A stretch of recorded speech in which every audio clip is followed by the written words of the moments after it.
Hello, everybody. You are listening to the Walk Off Podcast here. I'm your host, Justin. I'm followed here with Davis and Leroy. How you men doing today? Doing good. Pitchers and catchers report. Let's go. Yeah, doing good. Baseball's right around the corner, and I'm really excited for these divisional previews we're going to do. And I think we picked, one of the most fun divisions to start with, the NLS. I'm really excited. Yeah, I'm excited. I mean, baseball season's here. I think we've all been waiting for this for a long time. So, like Davis just said, we are bringing you a new series here. We're doing division breakdowns leading up to opening day. So, what we did was we basically randomly picked the divisions. I think to none of our dissatisfaction, the NLS was picked first. Definitely think that's the division we all wanted to talk about the most. Is I do think it's the most exciting in baseball.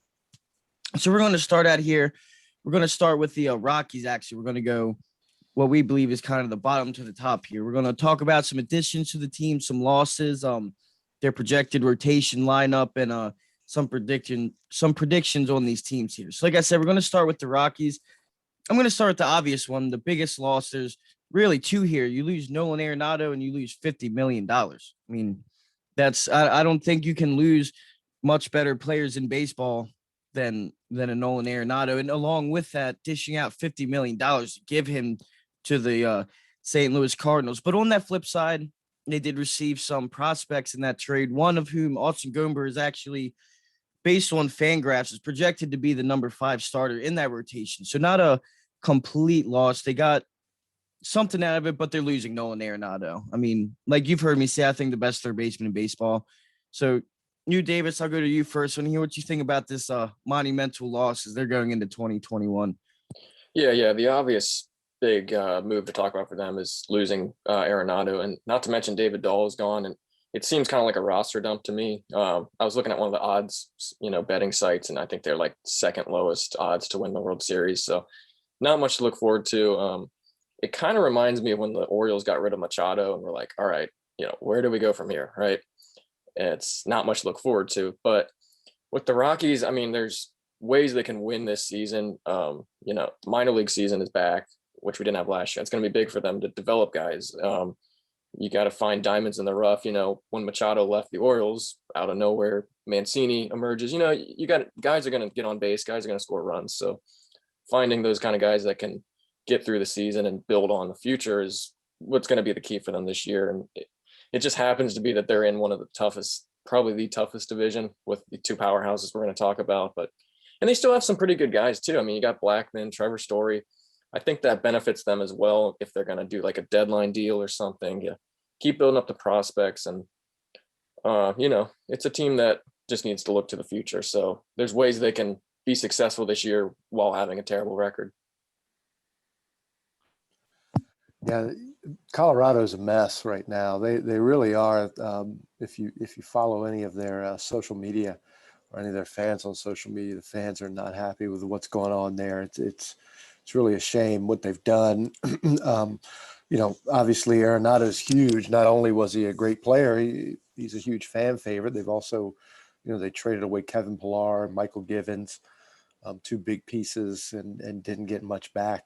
As a matter of fact, ESPN has their farm system ranked 27th in the major leagues. They have one top 100 prospect. There's just not a lot to like there. Charlie Blackman and Trevor Story being just about it. And it's interesting because, I think you kind of touched on it a bit, Davis. Trevor Story's in the last year of his contract, and you got to think that there's a good chance he's going to get traded. I mean, this team's going to be in the basement. So you got to think he's going to get traded for prospects, and the fan base may just completely lose their minds if that happens. I think there's one strength of the team right now. It's probably their pitching staff. And, I say strength, it's relative to the rest of the team. They're going to have John Gray, Herman Marquez, and Kyle Freeman as their top 3 pitchers. And all 3 of them have had some success at Coors Field, which isn't easy to do.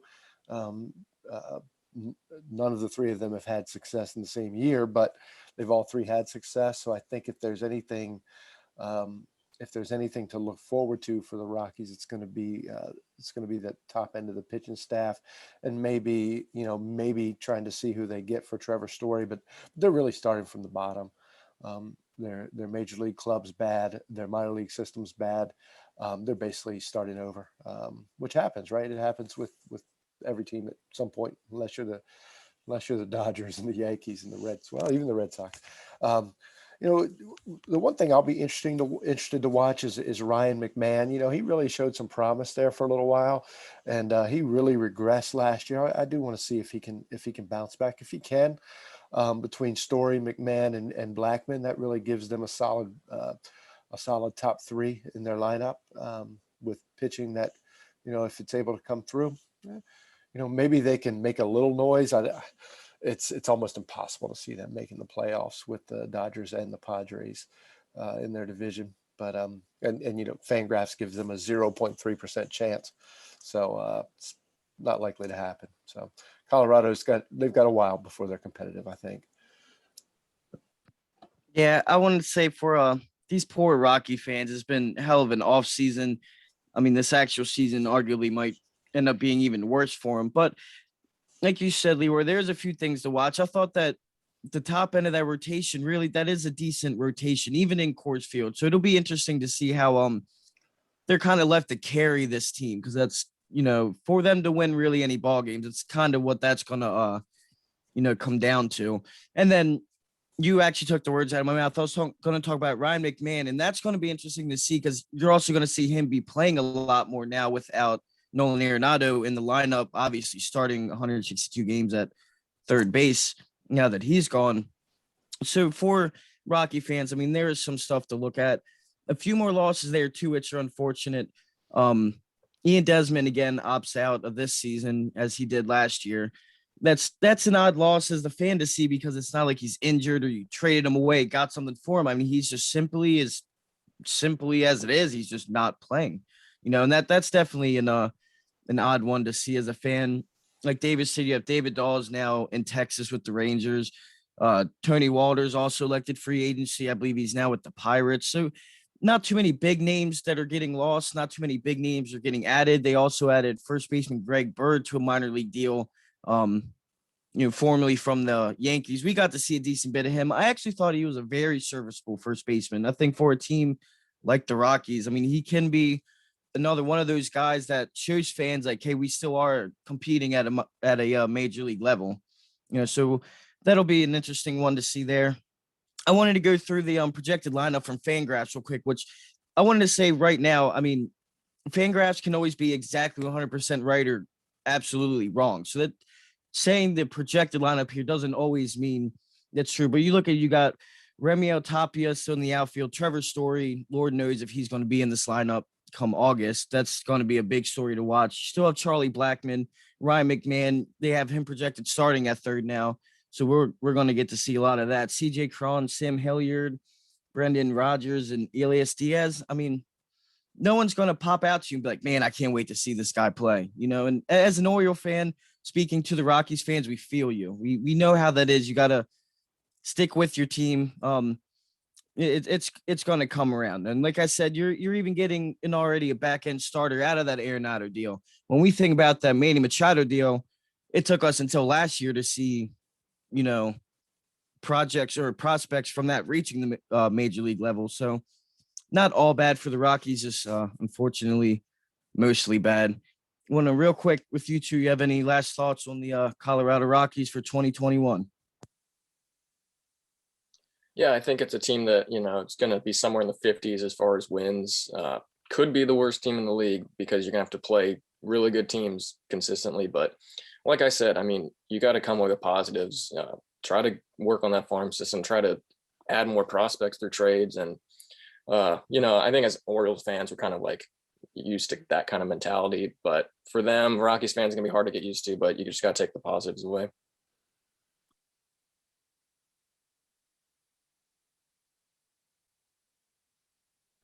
I agree with Davis. I had them at 59 wins or so. They're in a bad spot. They're quite a ways from being competitive. They don't have a lot of prospects. We comparing them to the Orioles a little bit, but the Orioles did have some big bats that they could throw out there and get prospects back. Not a lot there for Colorado, so the cupboard's bare. Yeah, I had them at 59 wins, probably last place, and I wouldn't be surprised if they ended up with the worst record in baseball. All right, so we're going to move on in our NL West discussion. We're going to jump over to the Arizona Diamondbacks next. Another team, like I said with the Rockies, when you have teams in these kind of situations where you're not contending, you're not in that full rebuild, you don't have a lot of free agent addition and losses. So we'll go through a couple quick ones here. First one, the addition of Joakim Soria. I mean, I think I speak for all Oriole fans. His face just brings me joy. It's still to this day from that one hanging slider to Delman Young, but up now in his 30s. Pretty cheap deal. That's one, fill some holes, throw some innings. He could even possibly be a trade piece for the Diamondbacks come the deadline. As we'll see how he pitches there. A few other ones, they also signed Brian Holiday to a minor league deal. He's projected to start at catching in their AAA level, guy who played with the Orioles last year. I mean, he's not really giving you much. He's not taking away much. You probably won't even see much of him at the major league level. I also signed Humberto Castellanos off waivers from the Astros, another guy who threw some innings in the major leagues last year. Another one you're not going to be a Diamondbacks fan and go out and find his jersey, On the losses side, I mean, they really didn't lose much again, other than a few prospects here and there, some low-level guys getting DFA'd, elected free agency. So it's another team. You're kind of looking at a certain few players, especially in that bullpen and that starting rotation. They have a couple names that are going to be exciting to see. I think that's really, again, like the Rockies, the thing Diamondback fans are looking for this season. I do think they have a slightly more serviceable lineup than the Rockies. I do think they are there to fare a little better, even in the NL West, win some more games to give those fans some fun, but not quite, reaching the playoffs there. But I'll go to you, Leroy. I want to hear what you think about the Diamondbacks here. Yeah, the Diamondbacks they're not much different than Colorado. I think they're positioned a little better for the near term. I don't think they'll do anything this year. They've got a 2% chance to make the playoffs. That sounds about right. If you look at their team last year, and they didn't make a whole lot of improvements. They had one player hit more than 10 home runs. That was Cole Calhoun, who hit 16. No one else even came close. I think the highest they had after Calhoun was 7. They're a team that's made some really bad decisions here recently. Madison Bumgarner, anyone? Gosh, that's, for me, that's going to be something interesting to watch. They're on the hook for 4 more years. They've paid Madison Bumgarner $85 million, and he looked like he didn't belong in the major leagues last year. So, their success is going to depend on him bouncing back. I do like the Asdrubal Cabrera signing, allowing Marte to move back to center field. And there's another question, Ketel Marte. I don't know if you realize this, but in 2019, he was 4th in the NL at MVP voting. Last year, he kind of fell off a cliff. He ended the year with a 732 OPS and really just looked like a slap contact hitter. They're going to need him to bounce back. They've traded some vets and gotten some young players. So that's one area where I think they've fared a little better. They're trading Starling Marte and Robbie Ray for some young players. Their minor league system's in a little better shape than Colorado, where Colorado had 1 top 100 prospect. Arizona has 4. So I don't think they're going to be much this year, but I think the future is looking a little better than it is for Colorado right now. So yeah, Arizona's going to, I don't think they'll finish last only because Colorado's there, but they're going to be pretty bad. Yeah, and I think it just, this division is just going to be so top heavy. I think that's going to really work against the Diamondbacks and Rockies. I think their record wise will be pretty similar to the Rockies. I think there's maybe a little bit better hope from the fans. It feels like they're kind of rebuilding without tanking, and whether it works or not, I kind of like that about them. But it is the mentality is a lot different than the Rockies. That's got to be a tough time to be a fan of their team. But, they're coming off of last place, in the shortened season. They did have postseason expectations with their fans and the veterans they have. But so I would say the playoffs for them is in sight, but I don't think it's realistic. Even with the expanded playoffs, I don't think it's a realistic expectation. But like I said, with the Rockies, you got to just take advantage of the minor leagues coming back, work on your prospects, get them some exposure. And yeah, I want to bring up Kettle Marte. I mean, he was a nice surprise for them last year, but yeah, like you said, I mean, he really fell off. So I'm not sure what we're going to see from him this year, but if he can get back to that, who's to say? I mean, it's a game of runs and outs, and anything can happen. So this is a team that I'm not going to count out, but my expectations aren't high. The pitching, they got some studs with Gallen and Clark. They're young guys too. I think they'll need to get even better this year for them to compete, because they were 20th in team ERA and 3rd in runs allowed last year. So that's not going to work when you're playing the Dodgers and Padres half your season. So I think they got to work on the pitching, and it's going to be probably a second to last finish. I'd say maybe around 70 wins for them is kind of be a decent year. Yeah, again, the Diamondbacks and their fans, this isn't a season you're going in really expecting too much. Like I said, though, I do think they definitely have a lot more to look at from top to bottom, from the major leagues to the minor leagues, than the Rockies do. And I think that's something 162 game season and the minor league season will benefit them more than some other teams. And when you look at their lineup there is those players that can produce, and there's those players that will bring people to the stadium in Arizona. There will be players that make fans tune in.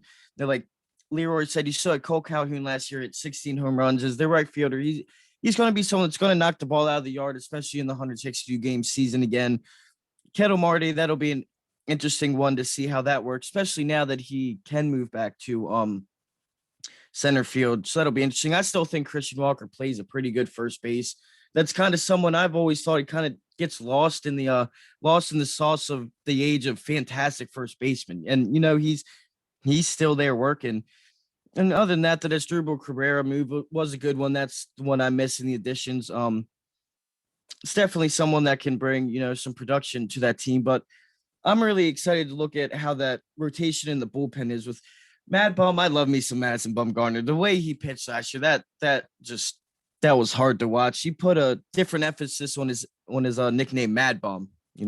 Really put it in a different light. I'm looking forward to seeing more of that relief pitcher. What's that kid's name? The tall kid, John Duplantier. If I'm pronouncing that right, that's someone I'm looking forward to. I remember watching him in a few games back in 2019. I was like, my Lord, that kid can sling the ball.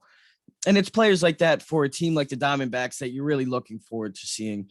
And hopefully for Diamondbacks and their fans, I do think they're going to win a few more games than the Rockies. By default, I give them the 4th place in that division because, as you know, it's going to be a little harder to win less games in the Rockies than it will be easier to, win those games before them.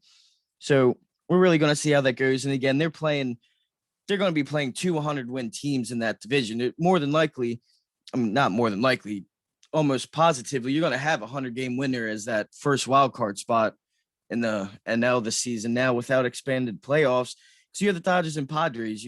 One has to win that division. So for a team like that with a 2% chance to make the playoffs, I don't see that in their near future. But again, they're a team that's a little farther off, I believe, than their counterpart in Colorado. But we're going to move on. We're going to move on to I believe is always the forgotten team in this division, even with their 3 recent rings. We're going to talk about the San Francisco Giants. And when we want to talk about a couple players who are really exciting to see and some good pickups, the Giants, I think, actually had a decent offseason here. One main loss I see is that Sean Anderson trade to the Twins. The thing with that trade is they got who's going to be good, Lamonte Wade Jr. in that trade. We'll see how that works out for them. They signed a decent amount of pitchers here. They got Alex Wood, came over from free agency. The big one here, Tommy La Stella. I thought that we talked about this already on here. That was a great move. I know that is Davis's guy. I really liked the way he played in Oakland last year coming over in that trade. But not only was that your little 1-year deal, dude, they gave him a good 3-year deal. He's going to come into San Francisco, and he's going to be one of the guys. He's already right there at the top of their lineup projected. They have him projected starting a third, which would be interesting to see. I don't really think I've seen him play too much over there. I've seen him play a lot of second. But you go over to the rotation too. I mean, they definitely have a serviceable rotation now. They got their fifth starter in Aaron Sanchez in the signing in this offseason. You still have Kevin Gausman in a free agent year, so he's going to want to come out and produce, whether that's going to get some money from San Francisco or not, but they're going to reap the benefits of it in 2021. We know plenty about him and his chest high fastballs that go 450 feet. You know, you still got Johnny Cueto in there. Just it's one of the OGs of our generation. I don't know how else to say that. He's always just fun to watch. So I think this is going to be a team that does have a lot of chances to win some good baseball games, especially with Mike Yastrzemski, man, doing it in the wrong orange. You know, should have been still doing it in Baltimore. We gave up on him, but he has come into his own the last 2 years. I believe he was in the top 3 or 4 in MVP voting last season as well. So, I mean, man, good for him. You still got Buster Posey back there, Brandon Belt.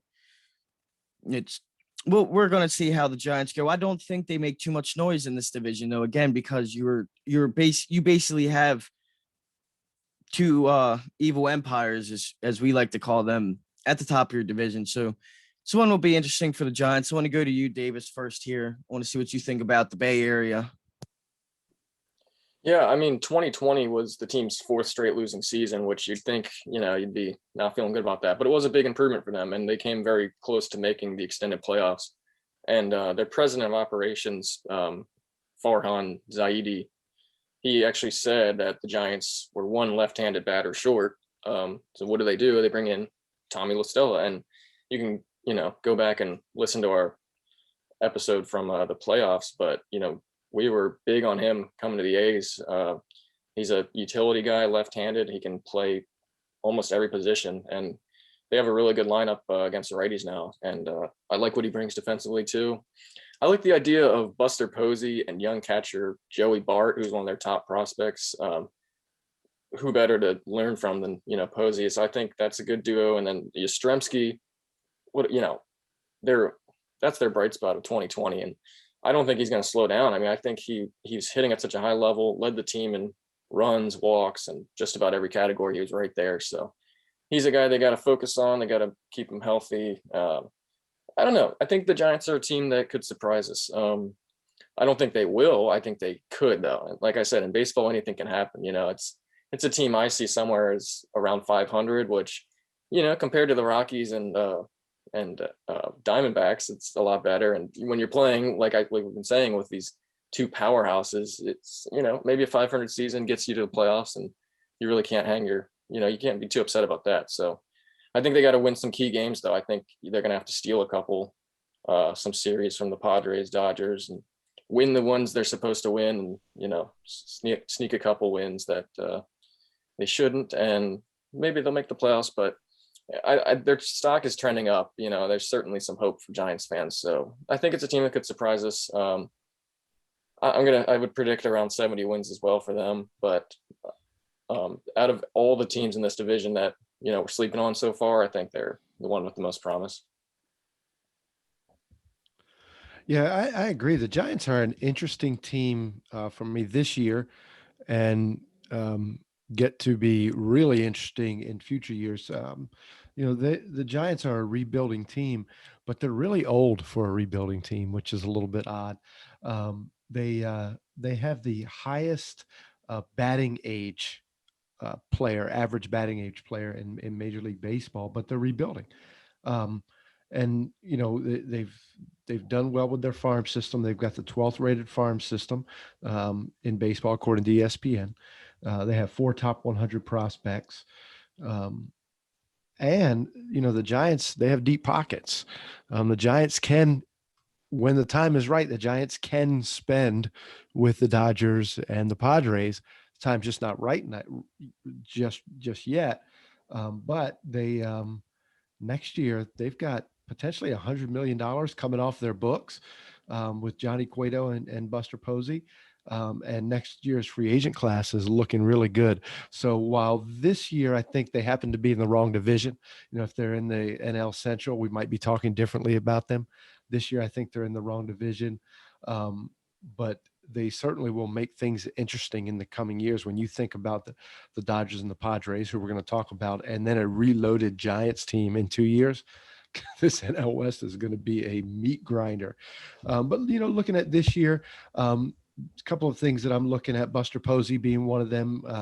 He's coming off of a career worst season in 2019, and he didn't play at all last year. So it'll be really interesting to see where he comes in.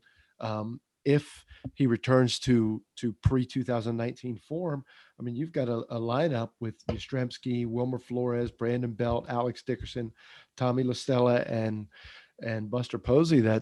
It's good. It's not going to look like the all-star teams in Southern California, but it's good.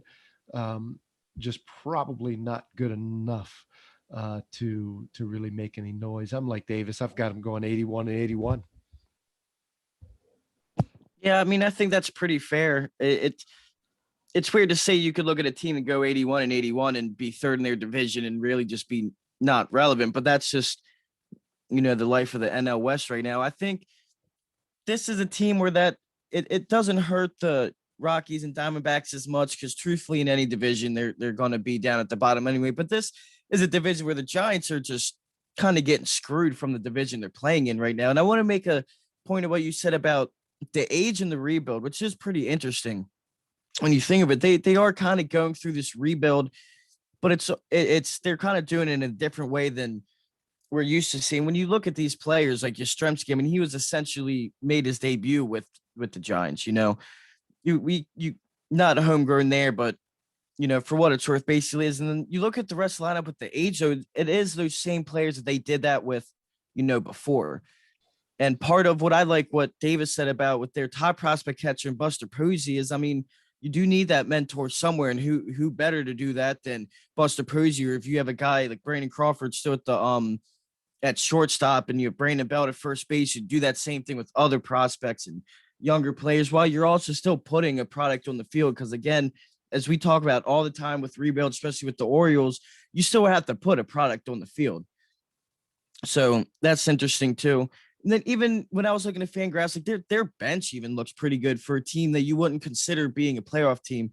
Like they still have Evan Longoria back there. He's obviously not what he was in his time at Tampa Bay, but you have people like him on the bench. So I think works out for a team when you have not played a full season in 2 years now. And I do think that is going to play a factor into this season. I do think you're going to see a lot less players play 162, a lot more of those 120 game players, especially the way they're playing a lot more games during the week as they did last year.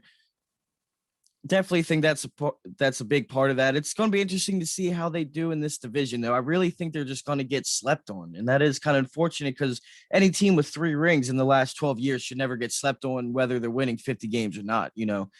So everyone can keep forgetting about the Giants. I do think they're going to make a splash to some people. I think you're right around that 500 mark, 81 wins, a little more, maybe a little less. They can take a few series from the Dodgers and Padres, though. I think just going forward, that's a big thing. Obviously those two teams aren't going to differ much in the next coming years compared to a team like the Giants that are going to change. So if you can keep up with them now, that'll be nice to see how that's going to be for the Giants. And I hope to see Kevin Gausman do well this year. I really do. I still always like the kid. And like I said, in the free agent year, I think he's gonna come out and pitch well. But we're gonna take our little break here. We're gonna hand it over to our buddy Jared. He's going to give us our 7th inning stretch.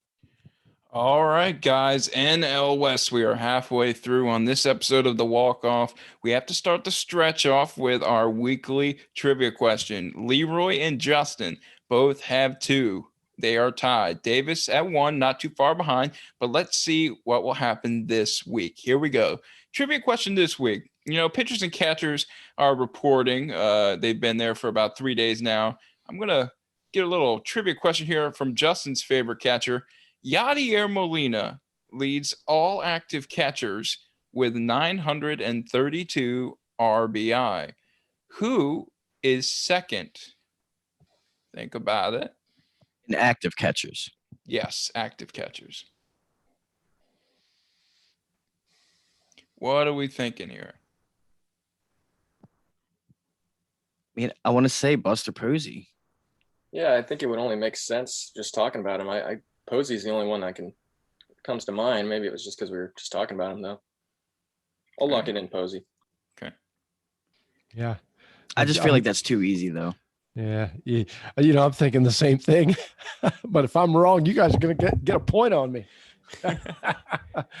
Yeah. I can't think of anybody else that would go there unless Mike Piazza's still active, and I don't think he is. So I'll go Posey too.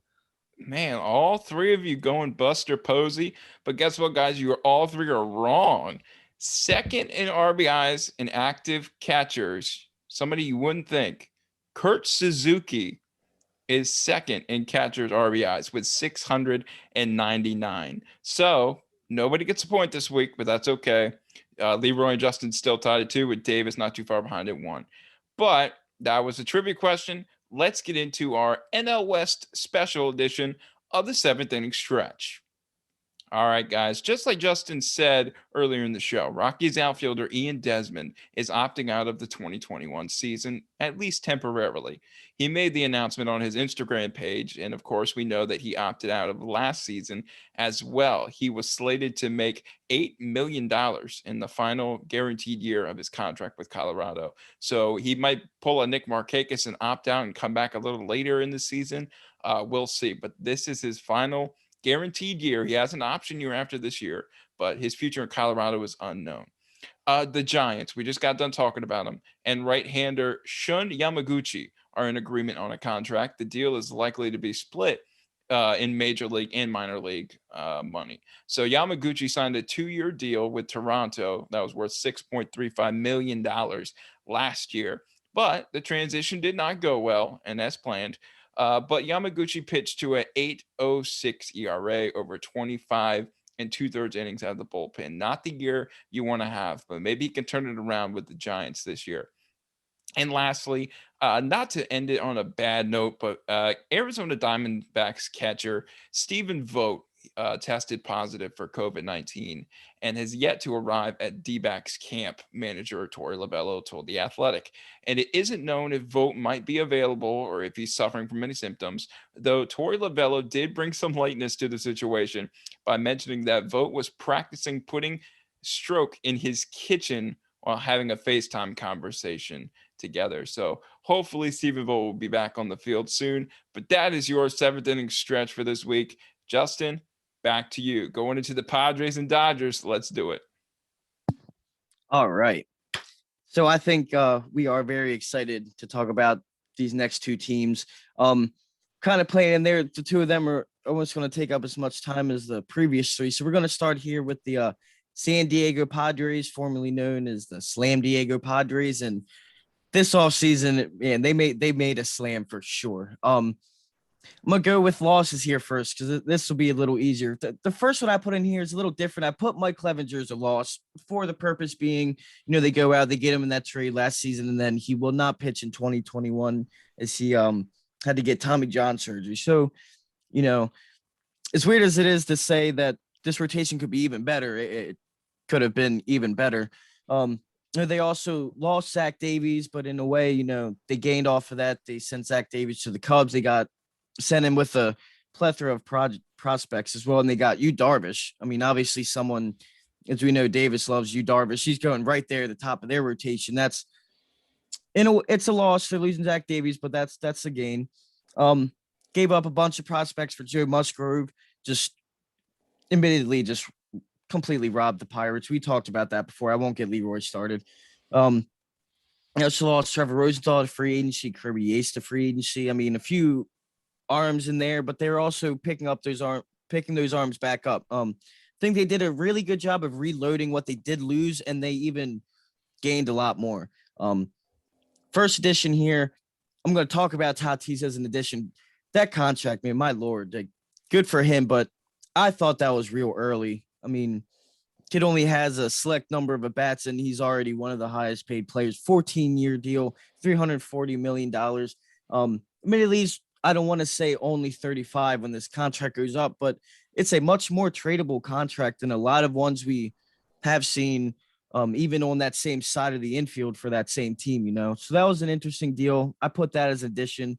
Got you, Darvish, obviously top end rotation guy. Blake Snell, got Ha Sung Kim from international. That one blew my mind. They absolutely did not need him at all, but my lord, is he going to produce for them? Like I just said, they got Joe Musgrove, another pitcher in that rotation. They also got catcher Victor Caratini with you, Darvish. I believe that's his personal catcher. So that was a big move with the Padres saying, we want you, and we're going to do what you want. You get what you want. So that was a good move there. They re-signed Jurickson Profar back in the outfield there. I thought that was a good move. A guy that's been very serviceable for the Padres, but he's one you forget about behind Eric Hosmer and Manny Machado and Fernando Tatis. And that's okay, because he's the kind of player that is going to be important late September, come October, when things are going to matter for the Padres, especially in this division. I'll go to you, Leroy, first. I want to hear what you think about the big boys over in San Diego. Can I just say, before I get into the Padres, we've talked a little bit about each team and some of their star players and their bright spots. And we've named off Christian Walker, Mike Yastrzemski, Manny Machado, and Kevin Gausman. As Orioles fan, that's just, man, that sticks you right in the heart, right? These guys are building blocks on these other teams. Well, but besides that, the Padres are stacked. The Padres it's just been so interesting to watch the process of them putting this team together, from building up their minor leagues, to the point now where they're adding these big name free agents and acquiring players through trades. And they've built a team that very well could be the second best team in Major League Baseball. And as the second best team in Major League Baseball, they could have to play a 1-game playoff. We'll talk about this another time. I hate the 1-game playoff for the wild card teams, and it's just a shame, because we know that even the good teams, even the great teams in baseball, lose 33% of their games, right, or a third of their games. So it's just sad to see. But man, the Padres are stacked, and not only are the Padres stacked, they're going to be stacked for a long time. They've got a major league team right now that if the Dodgers hadn't done what they've done in the offseason, they've got a major league team that could very easily be looked at as the best team in baseball. And they've got a minor league that's still stacked. I mean, if you've watched what they've done in trading away their prospects, they've kind of traded away some of the maybe not the lower level prospects, but they've hung tight to their top 100 guys. And I think they've only traded one in all of this flurry of activity. They've only traded one top 100 guys. So they're sitting there with a stacked major league team, 6 top 100 prospects in the minor leagues, good for 7th according to ESPN, and they've got the 3rd youngest batting age of any team in baseball. So the Padres are here to stay. I mean, there's nothing holding them back from being good for years to come. So let's take a look at this coming year. We know that the big roadblock for them is the Dodgers. I mean, you could almost look at this team and say there's really no weakness on the team except for the Dodgers being in their division. But I do want to look a little bit at what could go wrong, what could derail the Padres season. Their starting pitching is their rotation is nasty. Darvish, Snell, Lamet, Musgrove, and Paddock. However, they don't quite have the depth that the Dodgers have. So if one of those guys goes down, and Darvish is getting up there in age, if one of those guys goes down, it's a little harder to replace. I didn't even mention they've got Clevenger coming back too. So they've got a stack. Sorry, a little bit off order here, but they've got a stacked major league team, a crazy minor league system. They've got a young lineup, and they've got Clevenger coming back next year. Good heavens, embarrassment of riches. But anyway, if one of those starting pitchers goes down, they'll struggle a little bit. They don't necessarily have what the Dodgers have to come in and replace. So that's one question mark. Kim coming over from Korea, he's got the potential to be huge for them, but sometimes we see that the Korean skill set doesn't necessarily play in the major league. So if he's off a little bit, and then Tatis, you mentioned Tatis, and I'm actually in favor of that signing. I think in 5 to 6 years, if Tatis is the perennial MVP candidate that he looks like he's going to be, that contract may look cheap, in 5 or 6 years. So I think the Padres, it's a gamble for the Padres. The Padres are gambling that, maybe when he's up for free agency, that, the salaries are through the roof and they don't have the money at that time to pay him. So I think it's a gamble worth taking, but let's not look past. So Tatis started off last year as an MVP candidate. He looked like an MVP, but in September he batted .208 with 4 home runs. I mean, he really came down a little bit, and it's easy to say, well, it's just 1 month, but when your season is 2.5 months, 1 month is a lot, and we don't want to see, and the Padres don't want to see that, roll over into this year now that he's paid. So, I think those are the 3 things that could go wrong and derail the Padres season. To be quite honest, except for the pitching injuries, which are impossible to predict. I think Tatis bounces back. I think Kim looks great in the MLB, and I think they end up winning 105 games and finishing second, and having to play a 1-game playoff, where they're playing the Mets and facing Jacob deGrom in a 1-game playoff. It's just not. It's just, life is unfair, but it is what it is. Yeah, man. I mean, the Padres have gone all in. I didn't think they could top some of the moves they made last year, and some of the small, they under the radar, I guess you could say, moves they made. I think bringing Profar back is huge. I've been a fan of his for a while. It's a crucial part of that lineup. Had a pretty good offensive year and is a pretty good defender. And then they boosted the bullpen a little bit with Melancon and Keone Kela. I'm not really sure how you say his last name, but that was an issue. I out of a lot of positives on this team, I thought maybe bullpen was something that could be improved. We've talked about that, when we were previewing the playoffs and everything last year. So I think it got stronger. I just don't think it's their, I think it is still a weakness. And then Musgrove coming in, I mean, that's got to be the best number 4 pitcher in all of baseball. I mean, the guy's going to be, on the back end. It's insane. I thought that was a really savvy move. And yeah, you talk about Kim. I mean, I think the ceiling for him is he could be a star, but I think at the absolute worst, he's just a really good starting shortstop, which is hard to come by. So that'll be fun to watch. I think, you might see it might take him a little while to get adjusted coming over to the States, but I think that's a good move. And then, I mean, my personal favorite is the Darvish trade, second in Cy Young voting. I think he could have made a case for it. And then bringing in his catcher, I think Justin, you mentioned it, Victor Caratini, that's a great move. I mean, make your guy happy, let him, give him what he wants. And I don't think he's slowing down anytime soon. I know he's getting up there. There's going to be a decline eventually with my boy Darvish, but I'm glad to see him on a team that could literally win the World Series if they can get past their rival Dodgers. And speaking of the Dodgers, I think they've kind of mirrored them. You get beat up by those guys for so long, building up their starting rotations to compete with the Dodgers. They're on the same plane now, which is something they haven't been able to say for years. So, locking down Tatis, talk about the numbers. I'm here for it. There's people saying he's overpaid or hasn't played enough, but Leroy, you mentioned it.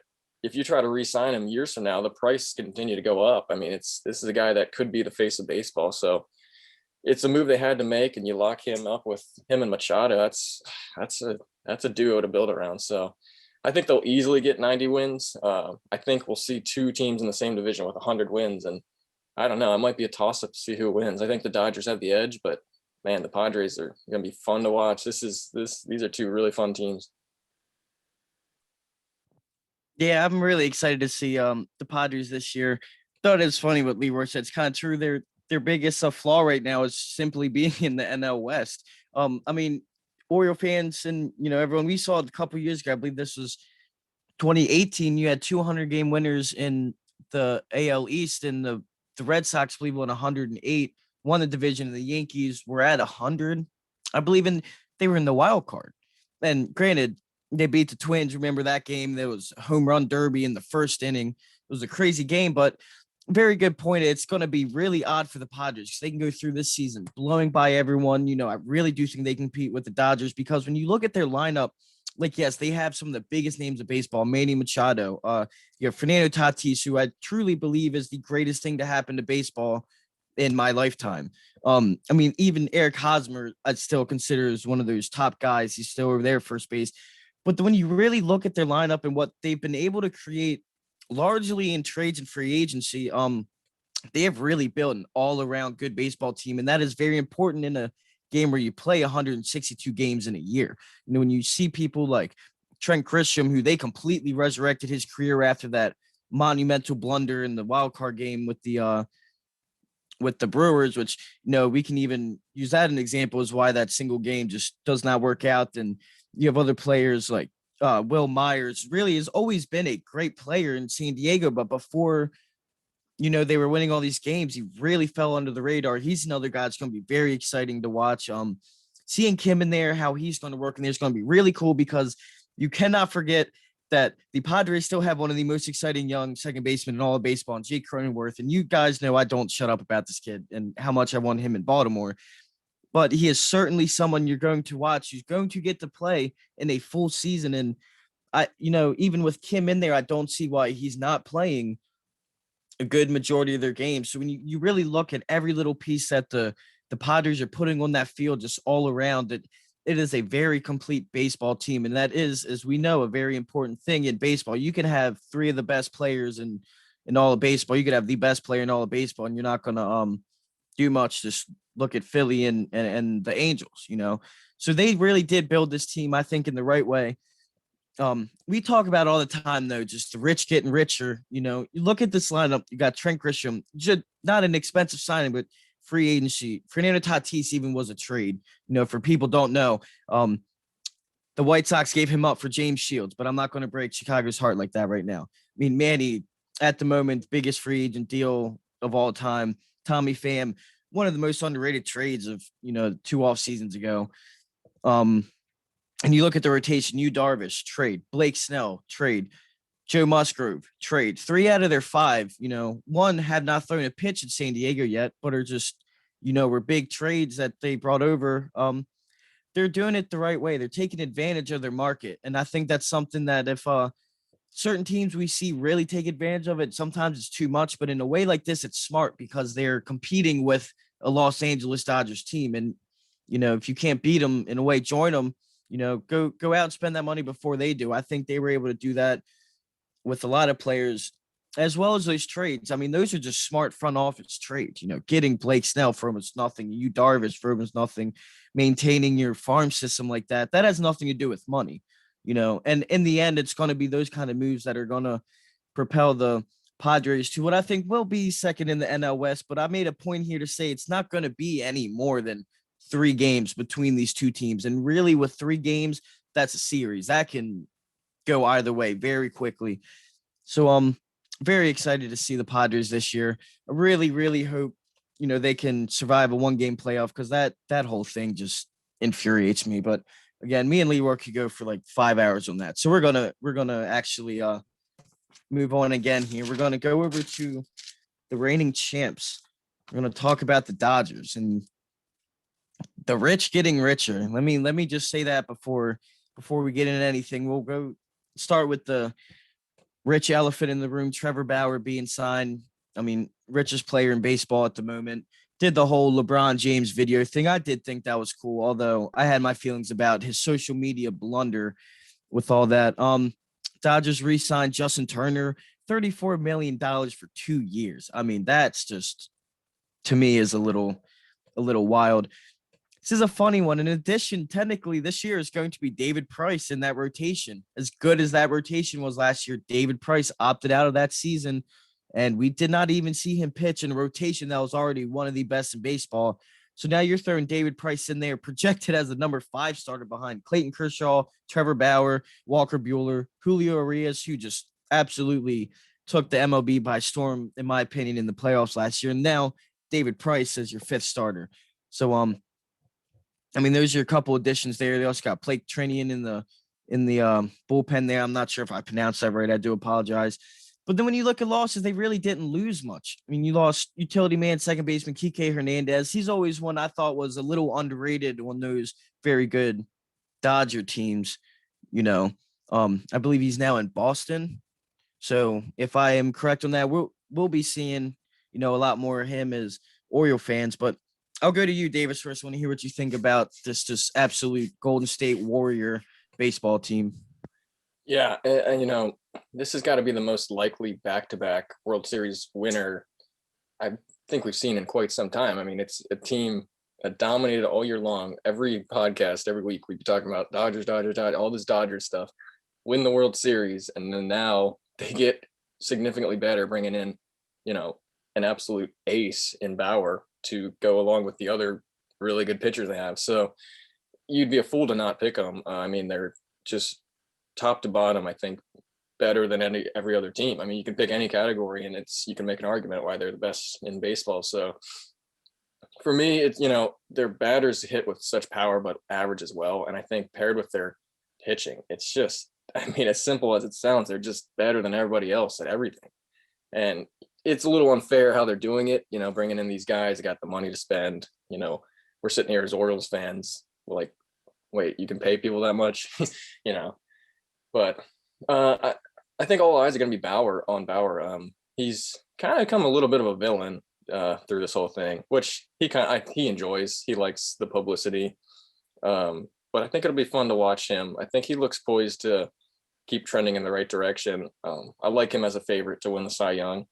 Could see that. He's going to have a lot of run support that he lacked before. His record last year wasn't that great in Cincinnati, so I think that'll improve significantly. You're going to see him way up there in the wins, I think. And it's rare that a World Series winner wins the offseason too, but they kept their same guys for the most part, and they added an elite pitcher, one of the best in the game. So I fully expect another 100 wins from them. And, NLCS would be the very minimum that I see them getting booted, because it would have to be probably to the Padres. So it just happens to be their divisional opponent. And man, those games are gonna be fun to watch, this series they play regular season and hopefully the playoffs. But I know I'm more of an AL guy mostly, but this NL, this is gonna be a fun year. And I'm gonna be staying up late watching some West Coast games for sure. So yeah, Dodgers would be my early pick to repeat if I had to pick, but it's just top to bottom. I think they're the best team in baseball. Yeah, the Dodgers are insane. I mean, there's no other way to put it. I think the Dodgers and Padres are shaping up to be the next big MLB rivalry, Yankees, Red Sox style. The Dodgers were on pace last year. If it was a full season, their pace was to win 116 games in the regular season, which would have been tied the Major League Baseball record. And they've gotten better. I think, and I'm getting out in front of myself a little bit with my prediction. I think they could challenge that record this year, if not break it. The only thing really holding them back is that they've got to play the Padres 19 times, which could dampen that a little bit. But this may be the best team we've seen since maybe the 98 Yankees, 84 Tigers, somewhere around there. So, their pitching rotation goes 7 deep. They've got 3 Cy Young Award winners in their pitching rotation. One of whom is their 5th starter. That's just mind numbing. I have problems like Davis a little bit with the way they've done it and the money they've spent and the fact that they're well over the luxury tax and just don't care.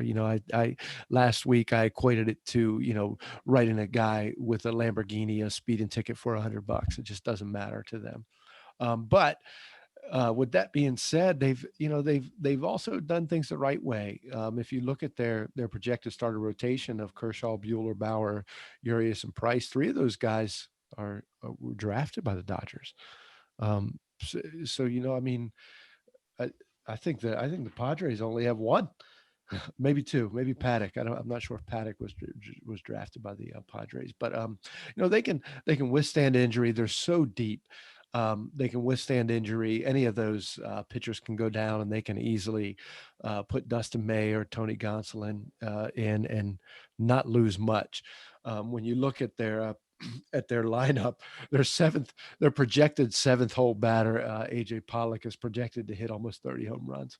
It's just insane. They're going to be the best regular season team this year. It would be hard to convince me that they're not.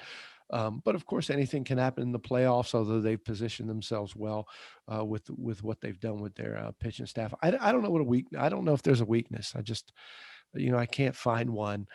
If you look at the Padres and you line the Padres and the Dodgers up side by side, lineup and pitching, the Dodgers are just a tick ahead in almost every category and every position than the Padres. Not much, but it's a tick ahead. But Justin, you said you thought the game the division would come down to like 3 games, and I thought, well, maybe. But I just kind of did their records out independently, and I thought, well, I could see the Dodgers winning about 105 games. The Padres winning about 105 games. Then I looked at the Dodgers and I thought, you know what? There's no reason not to believe they're not going to challenge that major league record of 116. And if they do, that's almost 10 games different. I don't, it just doesn't seem like on paper that they're 10 games better, but it's hard not to picture this Dodgers team not going down as one of the best regular season teams ever. So it's going to be fun to watch. You guys said you could see yourself staying up late. I'm old, so I can see myself watching a lot of highlights the next morning. Yeah, I mean, personally, I'm always up late anyway, so I definitely want to tune into the Dodgers and watch these guys. Like I said, I went off last week about Trevor Bauer, but I am very excited to see him pitching with the Dodgers. I really hope he keeps that spin rate up, that famous spin rate of his that he could not acquire for years and magically found it last year. But it's going to be very exciting to see. I mean, Trevor Bauer's already making all this excitement in the offseason already, and he's still going. He's now on Twitter just fighting with every pitcher on the Mets staff now, and it's just insane. Him and Noah Syndergaard were going at it yesterday, and now Marcus Stroman's coming at him, and I think he's personally messing with the wrong 2 people, but, you're going to leave it on the field. That's going to be really cool to see because that is also a very possible playoff matchup between the Dodgers and the Mets, considering if the Mets, I believe, get one of those wild card spots with the Padres. I mean, any given baseball game, you throw Jacob deGrom out, I think in a single game, he has a chance to beat any team in the history of baseball, any offense, also team, whatever you want. But we'll see how that goes. But I think that's going to be a really interesting story just to watch about the Dodgers in general. I mean, those post-game pressers with Trevor Bauer are going to be things of gold this season, just because how many more people are going to watch a presser from the Dodgers as opposed to the Reds, And that's going to be, that's one thing I think I'm excited about most. You want to talk about flaws on this team? I just think their uniforms are boring. That's about it. I mean, I really can't think of anything else. I really can't. I mean, they're a great team that did just get better. And usually where you talk about them competing with that record, you think about the Mariners in that year, look at their lineup and then go look at the Dodgers lineup. If you really, again, any given day on the baseball diamond, but if, we're all stats guys here, I think we love the numbers. You can see a baseball game in numbers. When you go look at that, I just don't see how that team can lose more than 42 games. It's insane. It's like watching an NL wild card or an NL All-Star game every night. And, unluckily for Leroy, they play so late, and that is tough. So I think we'll all be seeing a lot of highlights, but don't be wrong. ESPN's going to love the Dodgers this season per usual, but this year, it's going to be something else. So we're going to have to wrap this up here soon. We're going to go to our final predictions here. I'm going to go through the division. I'm going to say, Rockies sitting there at the bottom, unfortunately, highest elevation, lowest division ranking. I know that hurts to hear, but it's true. think you have the Diamondbacks there in number 4. I don't see them winning any more games than 67-70, which I won't say is many more than the Rockies. Do you really think the Giants are going to make a splash? Like I was saying, we all said all those young players need to stop getting slept on, and just unfortunately in that division, they're going to be 500 winning 81 games. You're going to be right there around third, missing out on that wild card. I can't say the Padres are going to win yet. That I want to say that their bullpen is their one flaw. And when you're playing a team 19 games with like you said, Leroy, a number 7 guy who's going to hit 30 home runs, it's going to be tough to compete with the Dodgers, who I believe are going to give them 115 wins. I'm going to bug you here, Leroy, and say they get 115 and win that division.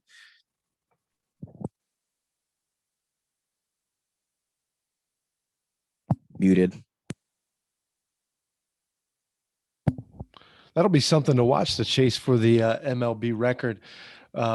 If my order is exactly as yours is, Justin, with the Rockies finishing the cellar, Arizona just above them, the Giants kind of breaking even with a 500 record, then the Padres followed by the Dodgers. One thing, if I could make a bold prediction, one thing I could see happening here is that the NL West has the teams with the most wins in Major League Baseball and the least wins in Major League Baseball.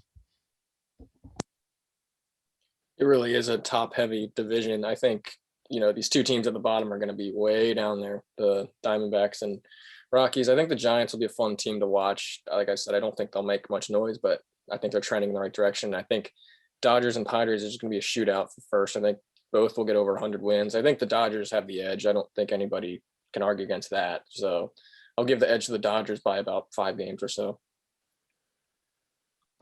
Yeah, there you have it, everybody. That is our NL West prediction. We want you guys to comment, let us know what you think your predictions are for this incredibly stacked division, even though really it's only 2 out of 5 teams that are stacked, but we call that stacked. We're gonna finally get out of here. I'm gonna give us a cool little baseball fact of the day. This one, when I saw, is actually really interesting. Is today 1931, so it was an exhibition game, mind you. This wasn't regular season game between the White Sox and the Giants. It was the first game actually played at night, which when we talk about the Dodgers and we're like, oh man, that's midnight, such a normal thing.